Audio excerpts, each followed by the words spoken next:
Watching, commenting, subscribing, being part of the Jobu Sports Report. Without you guys, this don't work without you guys. Happy New Year to everybody. And for me, well, holiday or no holiday, I'm always working and staying busy. Because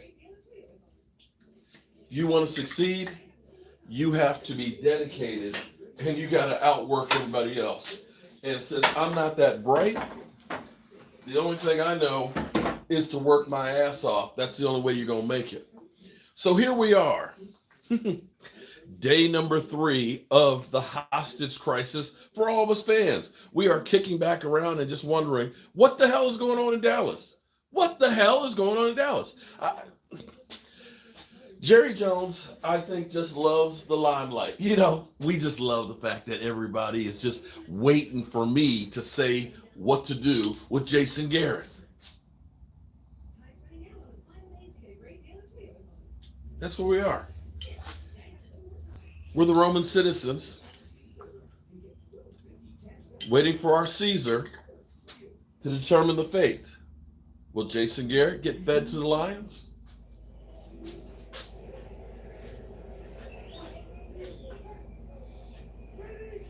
So we can do nothing but wait. Because here's the thing. I'm trying to understand what the holdup is. Didn't we hear that hire Pat Schumer? Okay. Here's the thing. It seems like it's pretty cut and dry to me. Didn't he say that we had to do better than what we did last year? Wasn't the edict that we have to go further than we did the year before? Now, maybe I'm wrong, but last year, weren't we into the divisional rounds of playoffs? This year, we're not in playoffs. So that's not further than what we did last year. In fact, we've gone back to 8-8. So Jerry told us, you got to make a deep run. You didn't make a deep run, so why are we waiting? Why are we waiting?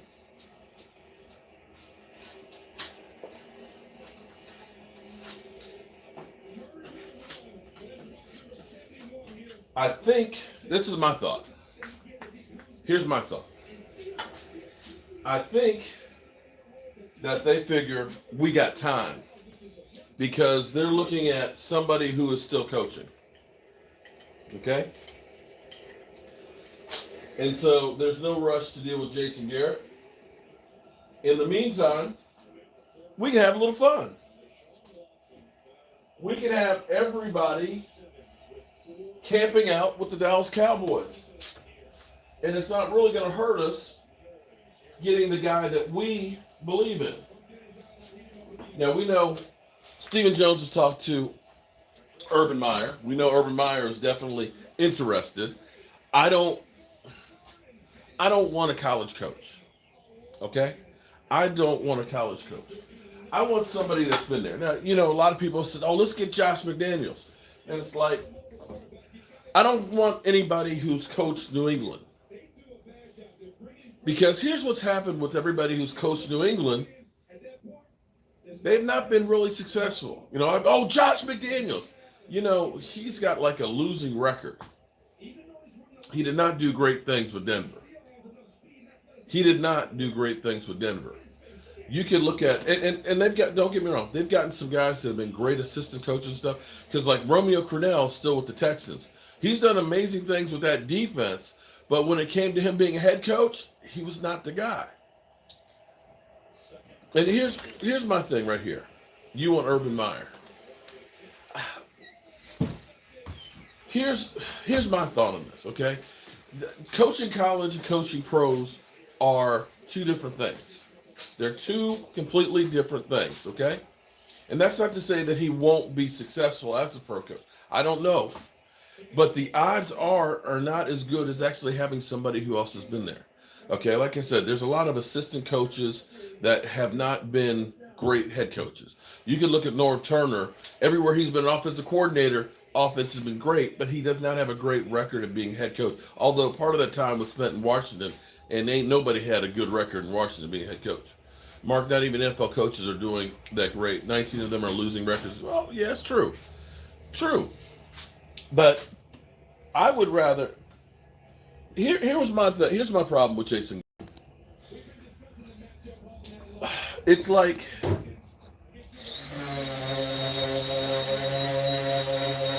I used this analogy the other day. It's like taking a guy out of basic training and saying, "You're now in charge of the army. Let's go to war. You're in charge right now. You make the decisions." Because that's what the Cowboys did with Jason Garrett. 1 year under Nick Saban as quarterback's coach. Became our offensive coordinator and then our head coach. In 3 years. That's what he had in 3 years. There's nothing on a resume that said you have any experience.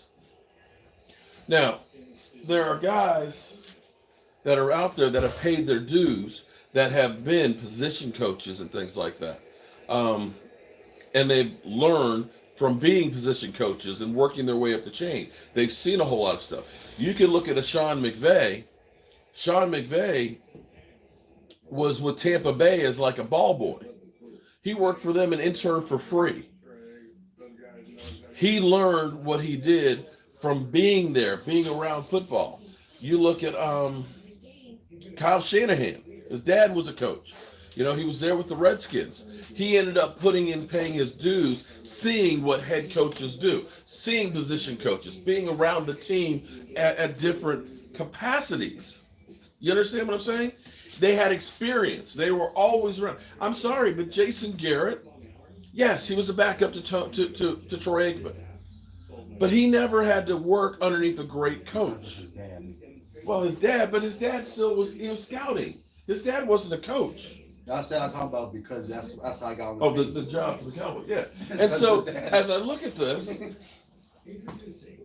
you say he did not have the experience. This is Bill Callahan will not return under new coach Ron Rivera at 3-8 interim coach. That's not a surprise.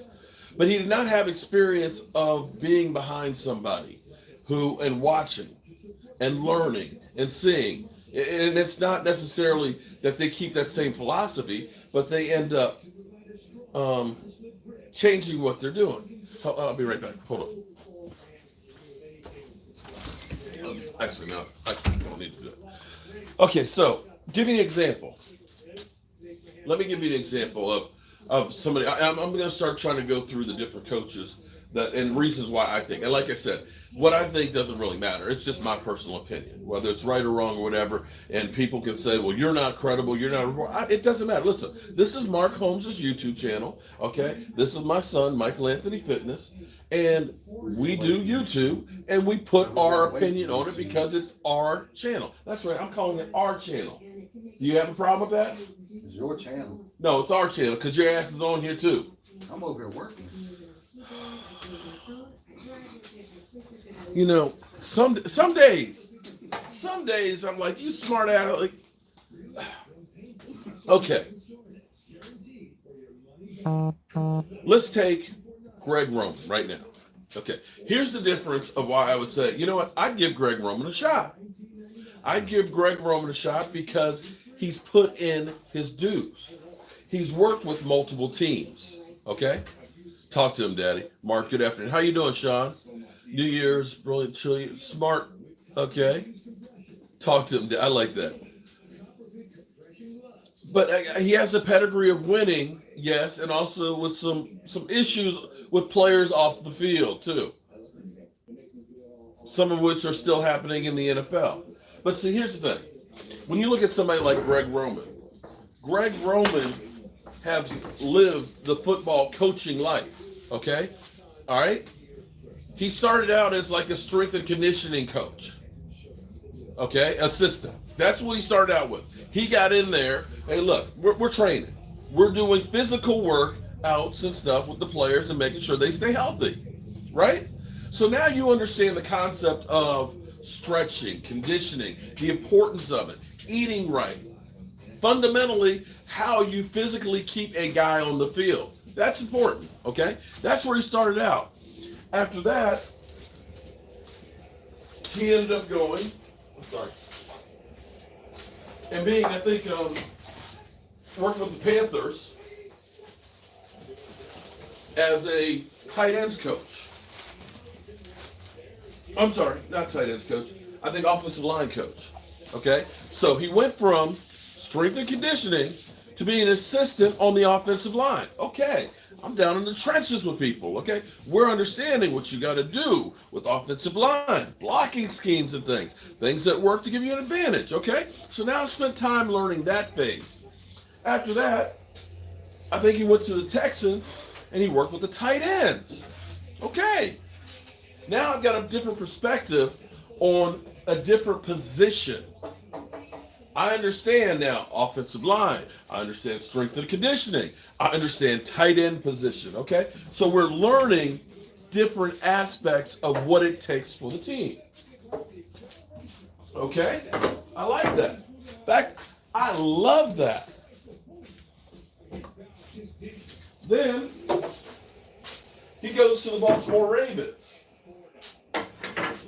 And he becomes assistant offensive line coach. Okay. So now we got a guy who understands conditioning, keeping guys in shape. He understands tight ends. He understands offensive line. This is good. He's got experience with the Panthers. He's got experience now with the Texans. So he's got different coaches and different styles that he's been under. This is good things. These are really good things that you want to have in a coach. Then he goes back to the Ravens. Tongue off. He goes back to the Ravens and works with the offensive line again.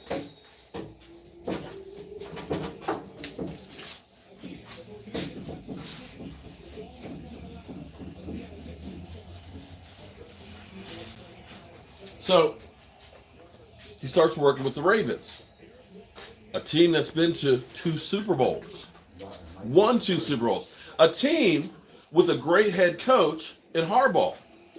Harbaugh, who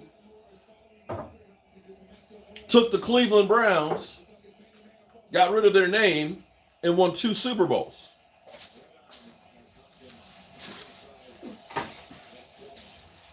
I need to turn the heat on a little bit. But he wasn't the coach. Who? He wasn't the first coach of the Ravens. Oh, I'm sorry. Excuse me. He won 1. Sorry, forgive me. Brian Billick won the first one. I seen Brian Billick on I'm sorry. Excuse me. I saw him at the airport. Excuse me. I forgot. I saw him on a flight. Once. Okay. I think Forgive me. I'm like, yeah.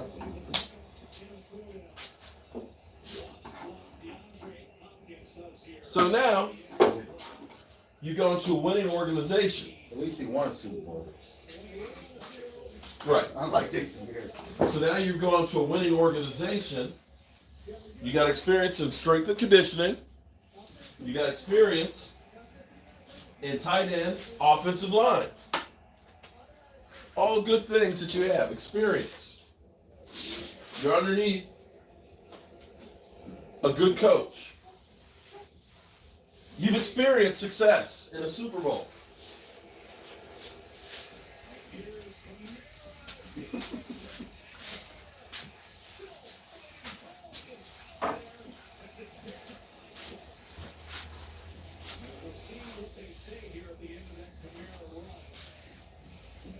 Isn't that beautiful? It's cherry. That's solid cherry. Okay, so now you've got all this experience. You go to San Francisco. San Francisco. Woo-wee. And you get now you're an offensive coordinator. So before you became an offensive coordinator, You were a strength and conditioning coach. You were a tight end coach. You were an offensive line coach. Now you've worked yourself up the chain. You're offensive coordinator. And you work with San Francisco. Wait. With Colin Kaepernick. And you take Colin Kaepernick and that team to the Super Bowl and lose. But you took Colin Kaepernick and you were offensive coordinator with a different offense, the pistol offense. Mark, you get a lot of intel. Please do tell if Garrett stayed. Garrett's not going to stay. The Joneses are just living in the limelight on this. I think they actually have a plan. They have their eyes set on somebody. One of the people we hear about is Greg Roman. But understand this. You ended up taking San Francisco with Colin Kaepernick running a different style offense. Something, pistol offense came out, RG3, Seattle, and San Francisco, a college type of offense, and took that team to a Super Bowl. Y'all need a bit. Here we go. I'm not even going to address those anymore. Those ones anymore. The tired ass. You need a better quarterback. There are not that many quarterbacks that are better than that right now that you're going to be able to get. So let's be realistic. And you guys can go ahead and say it's the quarterback, but we're talking about a team that averaged 0.3 yards more per play than Kansas City did with Pat Mahomes. See, that's where you guys are just some stupid ass. See, I'm not going to do that. I'm not going to do it.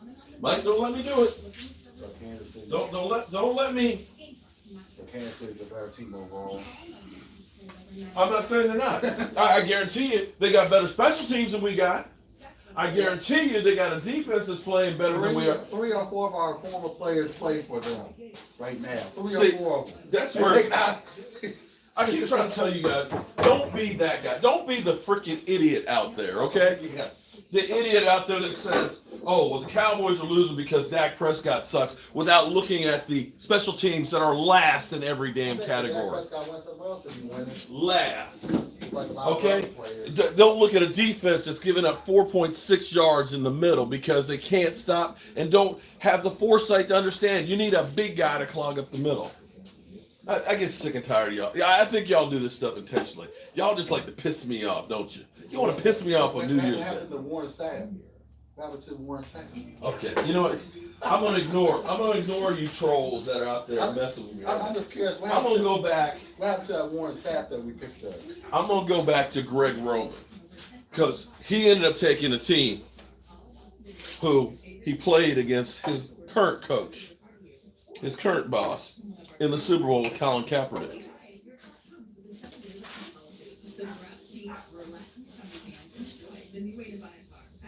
So he goes from there to Baltimore, where he's an assistant again.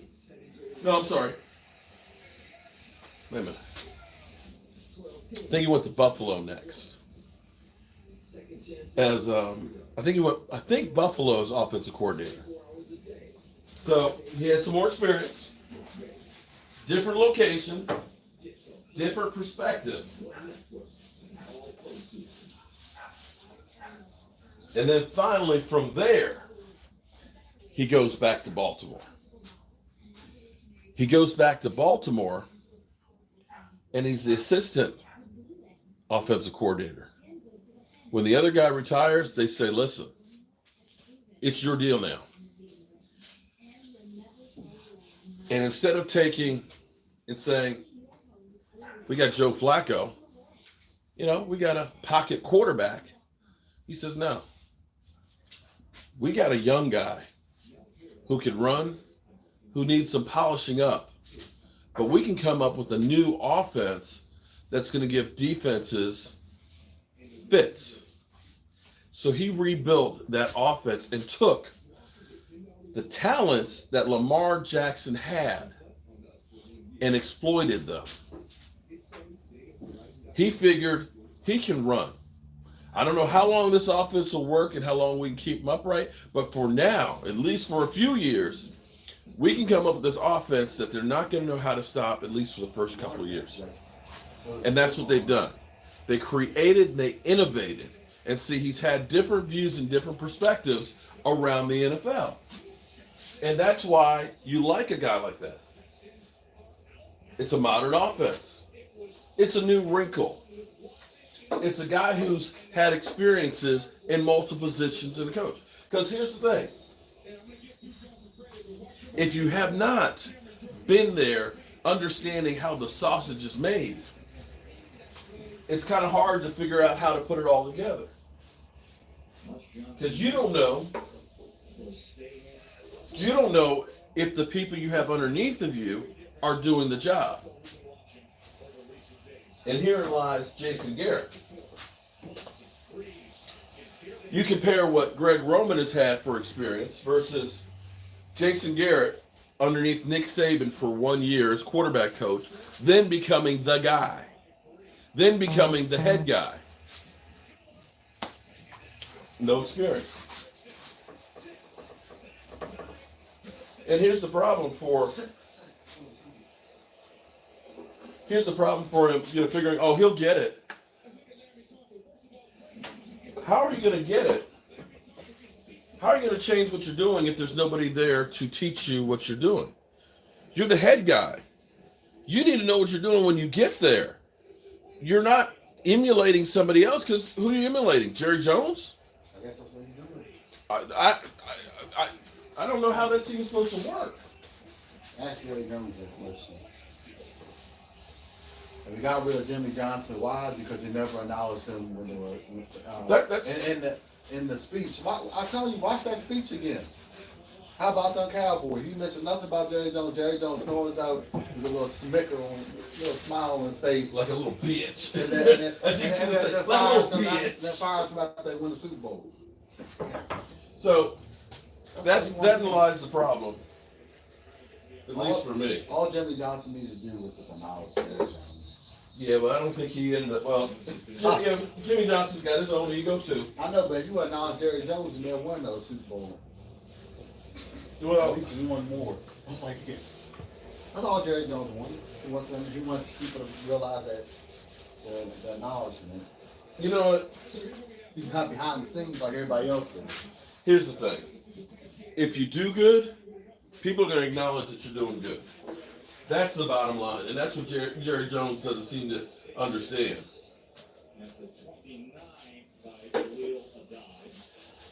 Nobody has to go through and praise Robert Kraft.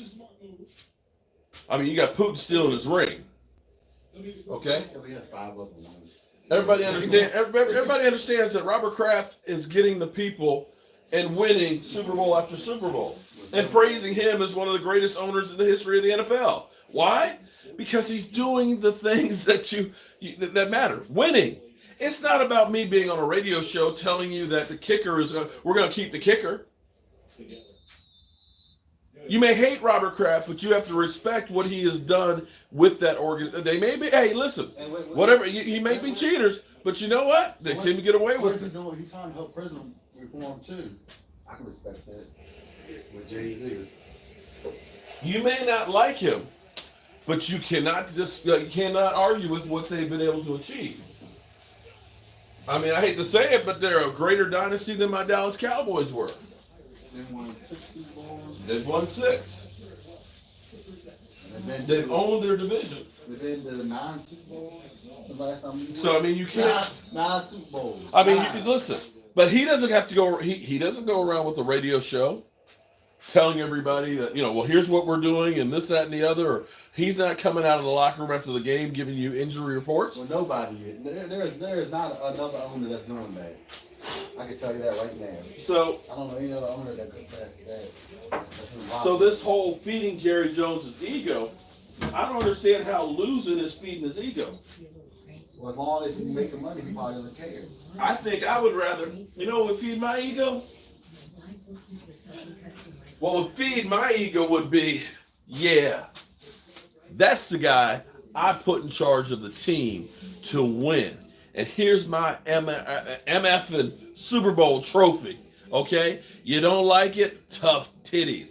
This is it. We are the freaking Dallas Cowboys. We are the best in the world. That would feed my ego. Not sitting here talking about, well, Jason Garrett. We believe in Jason Garrett. He's a leader of men. We like what he's doing.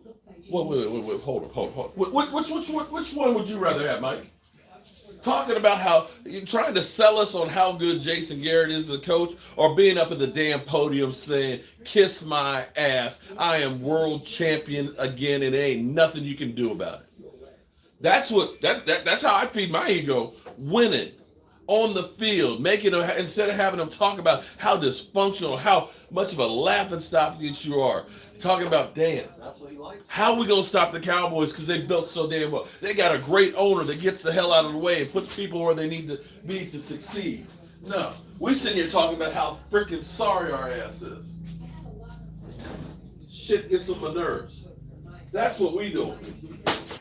We talking about, it's feeding your ego about how stupid, how sorry ass we are, how we have to start all over, and why the hell we're holding on to a coach that you said had to win the Super Bowl, while everybody else is already hiring coaches. The Redskins have already let Scott Linehan know.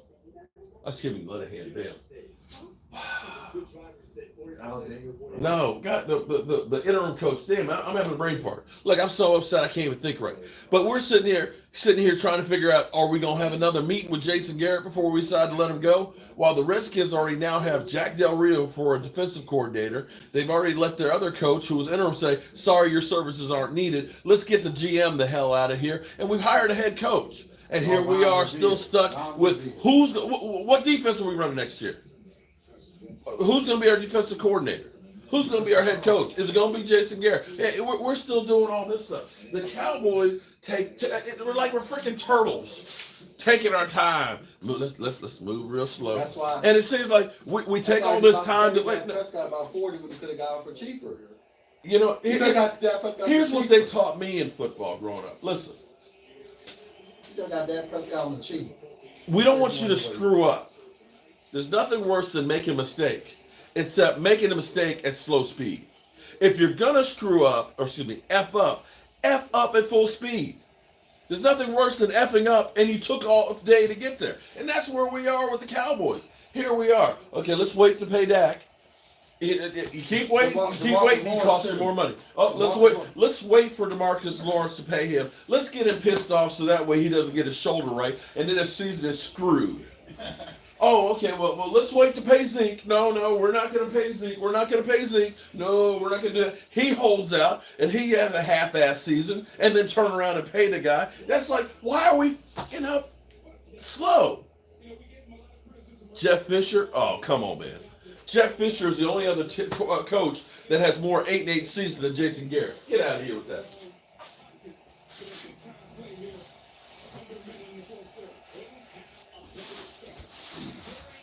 This stuff just gets to be ridiculous, man.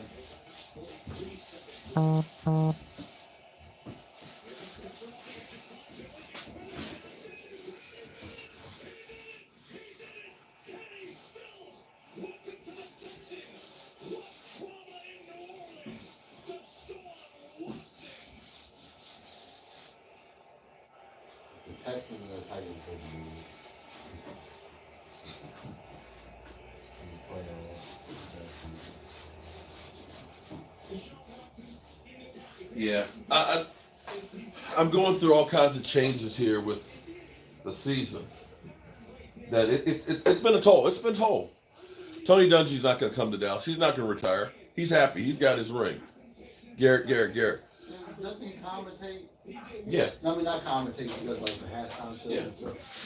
How would you want to leave that job? That's an easy job. Not for the Cowboys, you don't. You working maybe 17 probably.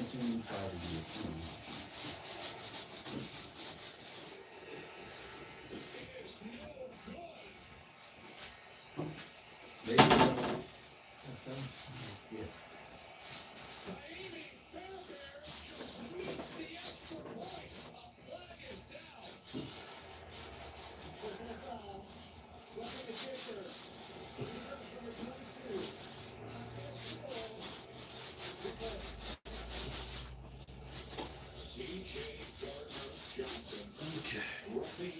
All right.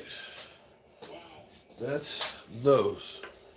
I'm doing good. I finally Junebug. Yeah, you have a wait. Junebug. What's a day off? What does that mean? A day off, Mike? Do you know what a day off is? A day off? Oh my God, Dak is inconsistent with his throws. Everybody is inconsistent with their throws. Bill Collier's not coming out of retirement. Jim Caldwell is the answer. Matt Rule, book it.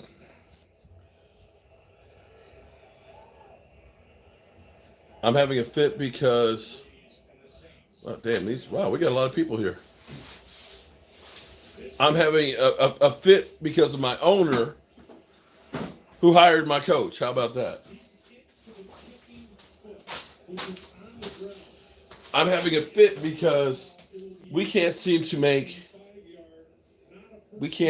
You're working on. Yeah, man. Well, at least I'm at home. It's my home workshop. Tomorrow I got to take this stuff and install the countertop and the closet shelf and the cabinet. And I got to move my dump trailer. I got to get that down the country. Who's my next coach? I can't listen. I can't talk about a new coach, so at least we get rid of this one.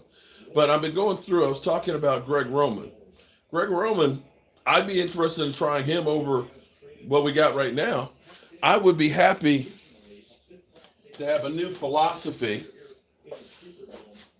with our defense. And I'd like to see Greg Roman, because you look at what he did with Lamar Jackson. You look what he did with Colin Kaepernick. Innovation. And we need some change, okay? We need to stop. And I'm hoping that Jerry Jones I pray that Jerry Jones will get a football person and let them do what they want to do with the team. Let's stop trying to live back in the 90s. We need modern stuff. Jones ain't cutting him loose. He's going to be gone, or he'd be gone by now. Well, here's what I'll say to that. Because, see, I was told I'm an idiot. Because even Ian Rappaport, the day before Dez Bryant met with Jerry Jones, said, we have clarification on the Dez Bryant situation. Dez Bryant's going to get offered a pay cut, which he will take and stay in Dallas. You remember that? You remember that? Yeah. The one that said he would take a pay cut. Well, no, but Ian Rappaport reported that the day before. And I kept telling you guys that he was gone. From the time Dak Prescott said, I need to throw him a better ball and hit him in the face mask, which he actually had done, I said he's gone. And I said, check Stephen Jones, because Stephen Jones got stone-faced. Stephen Jones was stone-faced when it came to talking about Dez Bryant. And I told you guys he was gone. Whoa. What? Did you see Stephen Jones' face at the game? Yeah, watching the game, yeah, he wasn't happy. Yeah, he wasn't, because they were actually playing. Yeah, he wasn't happy. Right, exactly. So Stephen Jones, and here's the thing. Stephen Jones had a conversation with Urban Meyer. So take that to the bank. Stephen Jones had talked to Urban Meyer. So we ended up stretching out the whole Dez Bryant situation for too long, where it screwed up Dez Bryant having the opportunity to get another job. And then, light bulb. Light bulb just went, I know what this, oh my God, guys. You guys just helped me work through the problem. Here's the thing. Think about it. They didn't want Tony Romo to go play someplace else, right? The whole Tony Romo thing, they could have let him go. You know, they knew they weren't going to have Tony Romo come back, right? But they took their time on that whole thing till eventually where Tony Romo finally said, you know what? I'm going to retire. Is that what happened to Scott Linehan? I'm going to retire. Well, Scott Linehan? No, Scott Linehan just sucked. And nobody No, but they waited till the last minute to let him go. No, but hold on. So Dez Bryant, you don't want Dez Bryant to go someplace else and get a ring. So what did they do? Because people, that's Dez Bryant's fault. No, he could have. But what I'm saying is though, they knew Dez. Look, from the time they started looking at and trying to make a deal for Sammy Watkins, they knew Dez Bryant wasn't coming back. They knew that he would let them go. Stephen Jones. You know, here was Terrence Williams got hurt doing something stupid, you know, and of course Stephen Jones, well, you know, Terrence is going to be okay. Yeah, he's going to be fine. Yeah, he hurt himself. And so what about Dez Bryant? Well, Des Bryant, we don't have anything on that. It was like, whoa. Terrence Williams, you were joking about, got injured. When it came to talking about Des Bryant, you were like, no, we ain't talking about that. So it was like, okay, I get the message there. So for Stephen Jones to be talking to Urban Meyer, that may be the direction that they're going and why they're not in a hurry. But here's what they're actually doing now. Thank you, everybody. You helped me work through my head. They don't want Jason Garrett to get another job someplace else. They don't want him to go to like New York and end up coaching against him. That's what it is. They want him to stop. And that may be the case. That's what it is. That's why they haven't got. They are hamstringing him for getting another job. Intentionally. That's it. That's my thesis. That's my story, and I'm sticking with it. But doesn't that make sense? Because we heard him say, if I get let go of Dallas, I'd like to go to New York. Junebug. We're eating healthier on weekends. Yeah, well, Junebug, here's the thing. My wife and, one of her best, or actually two of her best friends, they actually spent the night over at the house and stuff, and they've got some taco dip and stuff like that. But we're getting back tomorrow. Keto. So we can get back to doing like keto cooking live streams and videos and stuff. So yeah, listen.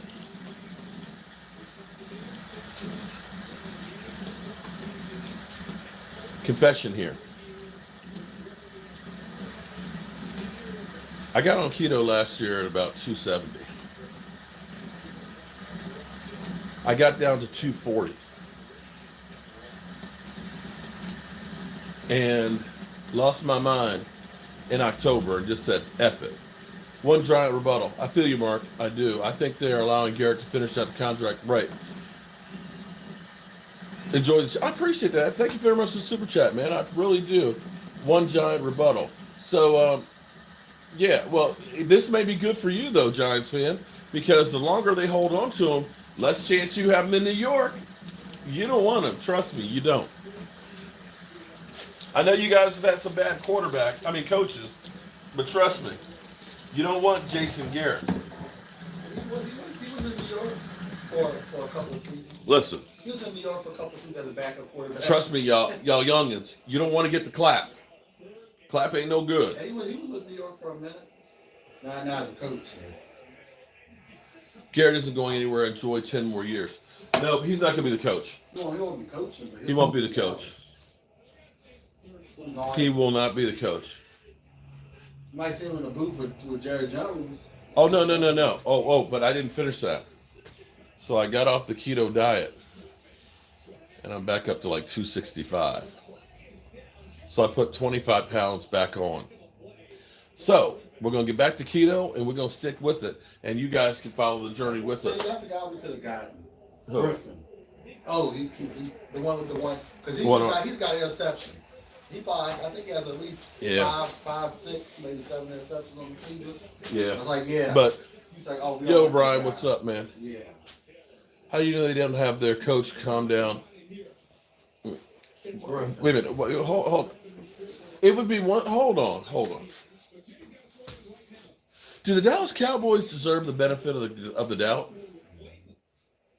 Let's be honest now. How many times have we seemed to have made the wrong move? From paying guys to coaching decisions to when to sign contracts, we seem to make the wrong move over and over again. You picked Jason Garrett to be your head coach because you said Jason Garrett, he's a great coach, and he's going to be winning Super Bowls for us, isn't he? And here we are 10 years later. Now, here's another thing that's kind of interesting, is it seems like the 10-year mark is when the Cowboys always get new coaches. Jason Garrett, boom, 2010, replacing Wade Phillips. Chan Gailey, was it Chan Gailey? 2000, he got the job. So maybe 2020, somebody else is getting it, right? Yeah, I've seen the opponents for next year. We're playing like Pittsburgh, we're playing Cleveland, and the Ravens. We're going to be having a huge tailgate with the Ravens, so I can't wait for that. You have to either go inside. Twan Eagles, what's up, man? It's not a live stream without Eagle fans in here these days. You got to remember at the Ravens thing, you either go inside or you have to leave the parking lot after the Happy tailgate. New Year to you too, After Dennis. the tailgate. I can't believe we got 400 people in here on a Aren't y'all supposed to be hungover? Y'all supposed to be drunk, hungover, and I drank too much. The new year is here. Oh, come on, man. Eagles. What's up? Jason broke my heart. Oh my God. I 10 years ago, Michael just got out of high school and moving to Waynesboro, right? Oh, yeah. 10 years ago. Look, MySpace was still a thing when Jason Garrett got. MySpace! Wait, listen. MySpace was bigger than Facebook. MySpace. I didn't have all this gray hair when we got Jason Garrett. I was in my 40s. I was only 44 years old. Damn. You know how much has happened in 10 years of Jason Garrett being here? Oh my God. Let's think about this. Everybody's laughing on. I broke my TV and Jason Garrett was made head coach. Listen, we lived through 8-8. 8-8. 8-8. And here's the worst thing about those 8-8 seasons. 2 of them we started out like 7-4. And here it was, the last 2 weeks of the season, it were playing games. And we lost to the first 3 years. Listen, the Giants, the Redskins, and the Eagles. You understand that? In the first 3 years of Jason Garrett, we went 8-8, 8-8, 8-8. Started out the seasons great, collapsed, had play-in games, and lost to every team in our division over the 3 years. And we still kept them. So we had 8-8, 8-8, 8-8. 12-4. 12-4. Okay, all right, gave you some hope. And then we went 4-12. 13-3, 9-7, and then 8-8. All those years. All those years. I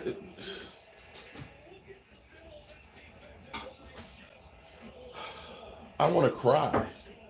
Emily Ann, Happy New Year! Cubs World. Listen, wait. The Nationals won. The Capitals won the Stanley Cup. And the Mystics won this year. The Capitals and the Mystics won. How many different teams did LeBron James was in? Gronk. Gronk was a rookie. Gronk was a rookie when Jason Garrett was hired. Okay? But was LeBron James still in like Orlando? No, he was. Or was he still in Cleveland? No, had he let wait? He wasn't there with Orlando. He was with Miami. I mean the Heat. Miami Heat. I'm sorry, the Heat. But or was he? He might have still been in Cleveland the first go round, and then went to Miami and then back to. That's how crazy it is. Before Jason Garrett was a head that's coach. how. Oh my God. Yeah. You understand? That's why it's time to get The New somebody York else. Giants won 2 Super Bowls while Jason Garrett was head coach. No, they won. No, one. Because 2007 was one of them. But the Eagles won one. That's even crazier. And they have the opportunity to go to another one. In the time that Jason Garrett was here.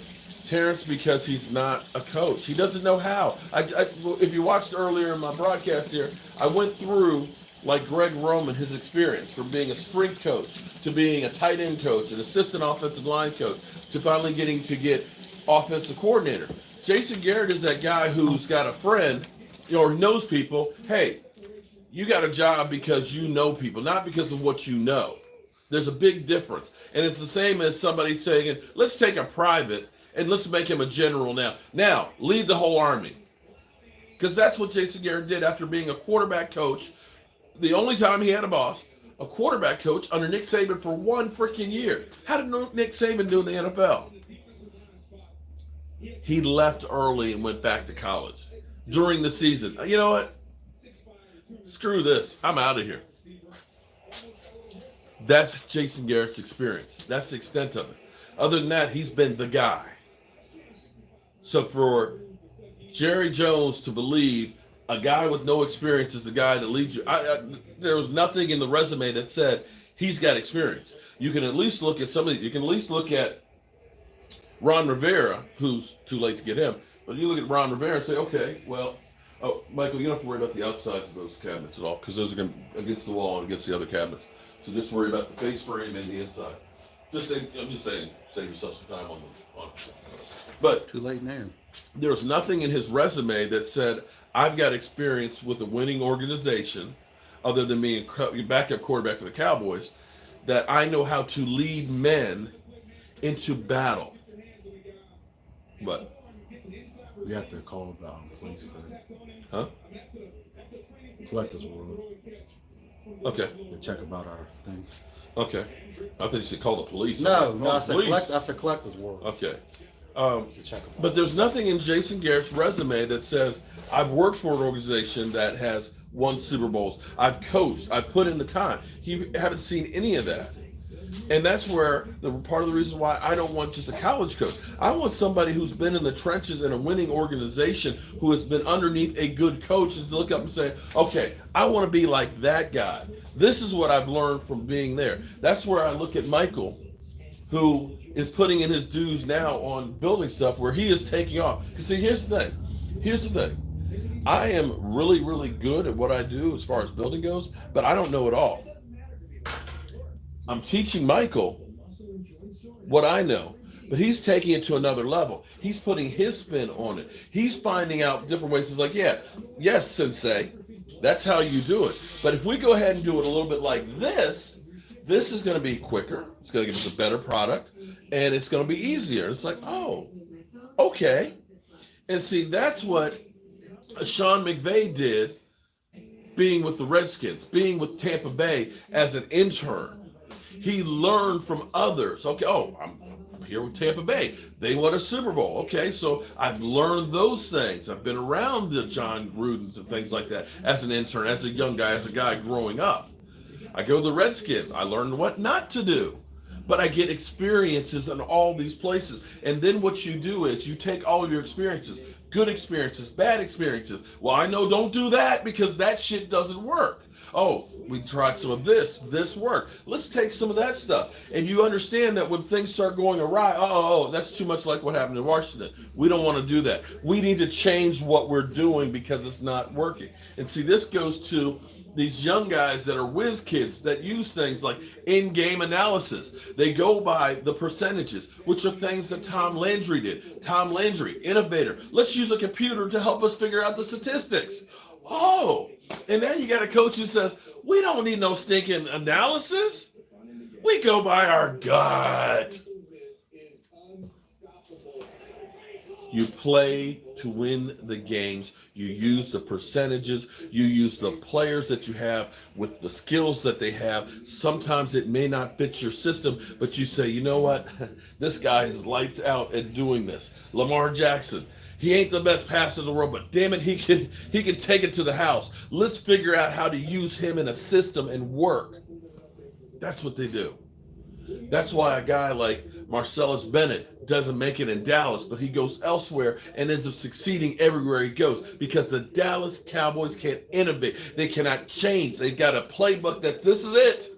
This is all we can freaking do. No. We can't see play action. No. We can't see run RPOs. No. This is it. This is all we can do. And that's why the Cowboys have been left behind with Jason Garrett. Mediocre at best. And that's why you got to find somebody who you can give the latitude to, a guy who can innovate, a guy who can change attitudes, a guy who can lead men into battle and get them out there like a bunch of crazy dogs. I hate, Zach Ertz is not going to be clear for Sunday. Good. I hate the Eagles, okay? And I hate the way that everybody is now on Carson Wentz's jock. That, 5 weeks ago, they were booing him in Philly. Now he's Joe Montana, and they're getting his bus ready at the Hall of Fame. No, that's the way they talk about it. Dan Orlovsky was on the air saying that Carson Wentz was the second best quarterback in the NFL behind Lamar Jackson. How? No, come on. I would say they're a better team. I mean, come on, man. Coach. See, this is the kind of stuff that drives you freaking crazy, okay? And I hated seeing us lose to the Eagles. But I got to tell you, it wasn't that the Eagles had better players. I won't say that Carson Wentz is a better quarterback than mine, especially since he's only beat mine once, okay? But what I will say is that Eagle team is coached a hell of a lot better. That Eagle team is motivated a lot better. That Eagle team had more desire and heart than my team. And that comes from the coaches. And they understood to figure out where weaknesses are and exploit them. The Cowboys don't do that. Bill Belichick understands, Cowboys, your special teams stink. I can block the punt, which will give me an advantage and give me a victory. And that's why they won. We don't change. We have a quarterback with a hurt shoulder. We're still trying to launch it up. We lose Tony Romo. We still try to treat Brandon Wentz Brandon Whedon. Brandon Wentz, damn. Brandon Whedon like he's Tony Romo and still try and run the offense the same way. And that's why you go from 4-12 to 12 and 4 to 4 and 12, because you cannot adjust to changing situations. That's it. That's the bottom line. It's the same reason why you lose games to the Lions when you're up by 21 points. Because you don't understand that, okay, we got a lead. Let's stop passing the ball deep every play. And you end up throwing pick sixes that cost you games. That's the thing that people don't seem to understand. When you talk, oh, don't blame the coaches. It's not the coaches. No. Sorry. Pete Carroll does not lose games when he has a lead at halftime. I don't care if it's a 1 point, 10 point, or 21 point. He does not lose them. Go back and look at how many times we have lost games when we've been up. How many times have we blown games? How many times have we collapsed in the second half because we don't know how to adjust? We come out with a play sheet. This is what we're going to do, win, lose, or draw. And that's why we get our lunch handed to us over and over and over again. Bull. He will resign to January 14th. They're just trying to lie low and tell the media. Oh, no. What they're doing? Here's what they're doing. It's playoffs. They want to be talked about like they're in the playoffs. That's what it is. It's about stealing the limelights and the headlines. That's why, hey, listen. We know we're getting rid of Jason Garrett. Jason Garrett knows he's good. That's why Jason Garrett's out there playing catch on the football field on the Star at 11 o'clock at night with his family and friends. That's why Jason Garrett's getting phone numbers and saying goodbye to other coaches, because he knows it's coming. I just don't know when, but it's coming. The Cowboys know it's coming. But what they're doing is they are taking up all of the oxygen in the room. It's wild card weekend, right? Do you know when everybody plays this weekend? You heard anything about any of the games? No. It's all Jason Garrett watch, 24/7. And that's what Jerry Jones wants. He don't want anybody else talking about playoffs. He wants them talking about me and who I'm going to hire. He's got his man there. He's going to take his time, just like the Dez Bryant situation. He's going to take his time, let everybody just keep doing it. That's our quarterback. Wentz has more yards because we run. Wentz has more yards because we run more than the Eagles. Not this year. Dak Prescott got like over 1,000 yards more than Carson Wentz. Cowboys got the clap. And actually, Dak Prescott has more passing yards than Carson Wentz in his career. And you're 100% right, B Think Sharp. It's all about him having the spotlight, and he's got the spotlight. Twan, I can't disagree with you unless they've already figured out who they want, and hopefully it's not a clapper, because you got to look at the coaching picks that we've had since Jimmy Johnson. Bill Parcells is the best one. Although you've had Mike Zimmer was your defensive coordinator, and you let him go. You had Dave Wanstead, who was your defensive coordinator. You let him go. You had, of course, Sean Payton. You let him go. Damning response. Garrett's taking us to the Super Bowl next year. What, is he buying you a ticket? Jason loves the fans. Yeah. Dak was on top. I'm nervous. Why is Jerry? Because Jerry's enjoying this.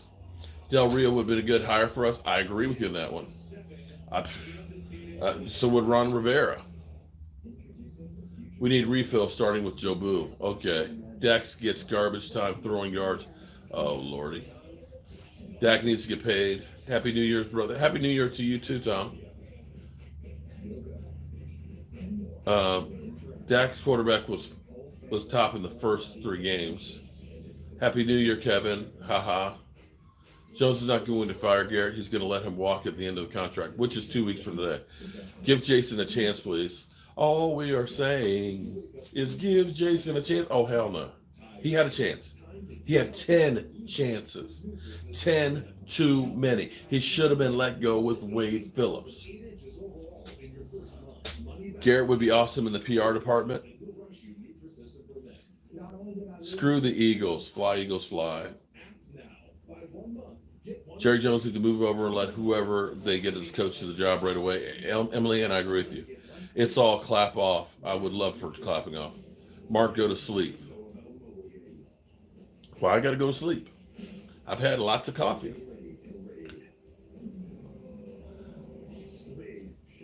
What I think about Caldwell as a coach, I'll take him over Jason Garrett. Don, 100% right. He's never won a game because of what he's done. Jerry Jones wants to be the stud of the NFL. Yeah, but instead he's the laughingstock. Bill Collar's not coming out of retirement. Garrett for front office. I don't want him in the building. But I'd rather him be in the front office and go get Bacardi time. I'd rather him be in the front office not making any calls than having him out on the field not making any calls. How about that? Happy New Year, Charles. Garrett is getting an extension. I think it'd be great in scouting. Eagles division for the next. I've heard that before. Don't want him in the building. I want the same energy, Eagles fans, next week. Jacob Ellis, thank you very much. We need a draft-heavy run stop. Oh, my God. You're speaking my language. I want a big, fat guy. Jerry wants the Cowboys to be the next 0-16. Jay Gruden for head coach. Eric Bieniemy leaves us. Wouldn't mind him coming to you guys. Okay. Get 2 fat guys. Tom Cough. Oh, my God. Some of these comments. Father Tom is undefeated. You're right about that. You're going to be mad when we beat Seattle. Good luck with that. Hard to believe in Zeke still. Wasn't Tristan Hill supposed to be our fan? Well, Tristan Hill was actually a futures type draft pick. That was a guy they were looking at and saying, you know, we got a pretty good defensive line. We got Robert Quinn. We've got, DeMarcus Lawrence on the outside. We have Antoine Woods. We have Malik Collins. And you figure Malik Collins would be, okay, we got one more year of him. If his foot stays good, we let him walk. Then we get Tristan Hill in there along with Antoine Woods. And that will be the situation. And that is a possibility because, generally speaking, pass rushers don't come out of the box and start out great. It's usually something that takes some time to get there because you're talking about a guy that's still got that baby fat on him, and you're going against grown-ass men. So you have to, you got to let them get a little bigger, get some more meat on them, get some experience. I don't know how Greg Roman would feel about that, but, you know, he's been around. And I think, here's the thing. He's still coaching. You're seeing these positions that are starting to get filled up without people, you know that the Giants don't seem to be wasting any time. You know, they got Mike McCarthy and they got tomorrow they've got Chris Richard. So the Giants seem to be making a move. You see the Redskins have already, got their guy in there and stuff. You got the Browns, who knows what they're doing. But if Baltimore ends up being like a Super Bowl team, you may be talking about a month before he's able to really start interviewing people. So I thought they changed the rules. Well, you ask permission and stuff for it, but a lot of people don't. But you can interview during the playoffs. You can, but see, a lot of guys don't like to do that though. They want to, listen. It's like I'm focused on the team I'm with right now. I'll talk to you later. They're allowed to. Matt Rule is staying at Baylor. He doesn't have to Hefty fat just to be up to it. No. I want a guy. We got plenty of guys that are 280, 6'4". That Edwin. That's everybody in our defense right now. Everybody is tall and kind of lean. I mean, Antoine Woods is like 310. Malik Collins is about 300. No, you need about 340, 350. A big, excuse me, not necessarily a tall guy. I want a fire hydrant, okay? Because when you're tall like that, you end up playing too upright. And what happens when you take on those double teams is you get kicked out there. You need a shorter, big, fat guy. It's hard to move out of the middle. So when they try and run on you and get that double team, you can get on the ground. You can get on the ground, drop that anchor, and can't get moved. We don't have that. We give up 4.6 yards per run up the middle. Up the middle. You got to stop that. Rip Reaper, man, you're becoming a regular up in here, man, with those super chats. Appreciate that. This is going crazy because Jerry got to be in the spotlight. You are 100% right. It makes no sense. But 6'3", 225, 325, I'm okay with that. You need I don't know about a 444 pound running a 3.5. Yeah, okay. You have that, I guarantee you're winning the Super Bowl. He's probably going to be, it may be Lincoln Riley who they have their sights set on. 340, 5'10", okay, in the middle.